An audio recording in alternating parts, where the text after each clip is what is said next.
जाएं। याद रखना बहुत बड़ी बात है। इतनी तेजी से दौड़ना है कि लोग जो आज तुम्हारी बुराई कर रहे हैं ना, उनके जो धागे हैं जिनसे तुम आज फील कर रहे हो, आहत हो रहे हो, वो बिखर जाएंगे, याद रखना। आज एक बच्चे का मैसेज था, मैं आपको पर्सनली उस बच्चे का, मुझे नहीं पता, मुझे शेयर करना उसको अच्छा लगेगा। उस बच्चे के मैसेज ने आज 3 दिन में बहुत फील किया, मैंने बहुत फील किया है। और ये रीजन है कि इमोशनल इंसान हूं, दर्द बहुत होता है मुझे, बच्चों की बात सुनता हूं ना तब। ये जिंदगी का समय है, ये बदलेगा, याद रखना। सर नमस्ते, मैं क्या बोलूं, मेरे बारे में एक हारा हुआ इंसान हूं। पिछले लगभग 11 साल से कंपटीशन एग्जाम दे रहा हूं, एक बार भी फाइनल सिलेक्शन नहीं हुआ।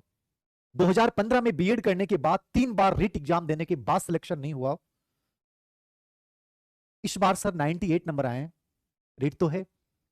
2014 में शादी होने के बाद एक बार एग्जाम क्लियर नहीं हुआ। शादी से पहले बैंक, सीआरपीएफ, जेल प्रहरी, एलडीसी में पास हुआ, स्कोर कार्ड मिले, लेकिन मेरिट में हर बार किसी न किसी वजह से रख दिया गया या रह गया।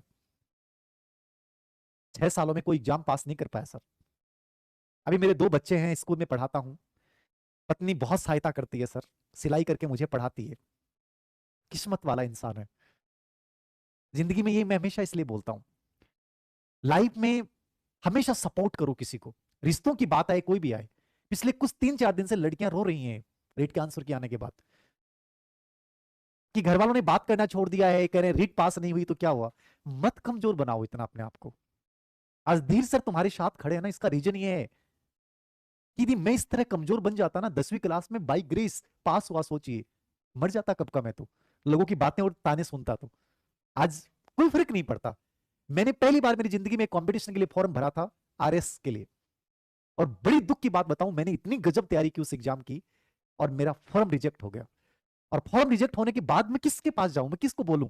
मैं यदि किसी को बोल देता कि मेरा फॉर्म रिजेक्ट हो गया, लोग क्या कहते, तुम्हें फॉर्म भरना नहीं आता, तुम आरएस बनोगे। क्योंकि दुनिया ना बहुत गंदी है, वो ये नहीं समझे कि यार गलती हो सकती है। कोई इंसान फेल हो गया इसका मतलब वो सबसे कमजोर है क्या। होना ये चाहिए कि उस समय उस इंसान को गले लगाए यार, कि होना चाहिए। वो किस पीड़ा से गुजर रहा है कोई नहीं जानना चाहता।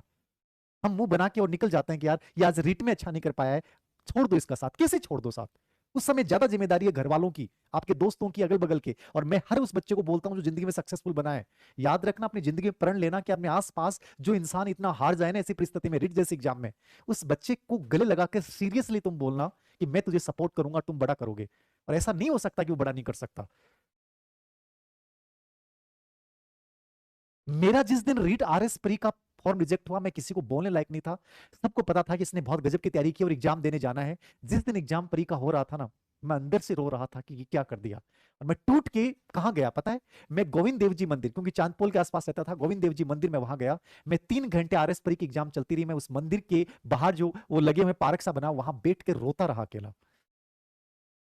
बहुत कठिन समय था वो। लेकिन मैंने देखा कि मैं किसको बताऊं ये दर्द। आज मैंने पहली बार शेयर किया तुम लोगों के साथ। हर बच्चा कभी ना कभी जिंदगी में इस परिस्थिति से गुजरता है। और हमेशा याद रखना, जो ऐसी परिस्थिति से गुजरता है वो बहुत बड़ा करता है, याद रखना। हमें ये करना है, मैं फिर कह रहा हूं, जहां भी जो बच्चे रीट में नंबर कम आए, उन बच्चों को सपोर्ट करो, नैतिकली, मोरली, हर दृष्टि सपोर्ट करो।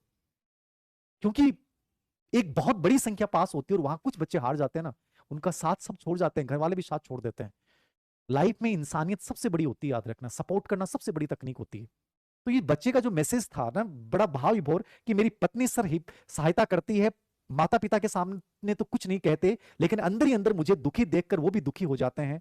सर मेरे माता पिता, बीवी बच्चे, बच्चों के लिए बहुत कुछ करना चाहता हूं, लेकिन कुछ नहीं कर पा रहा हूं, मेरे साथ पढ़ने वाले सब लग चुके हैं, सिर्फ मैं बचा हूं। कभी कभी सुसाइड करने का मन करता है, लेकिन बच्चों का चेहरा देखकर फिर से हिम्मत कर लेता हूं।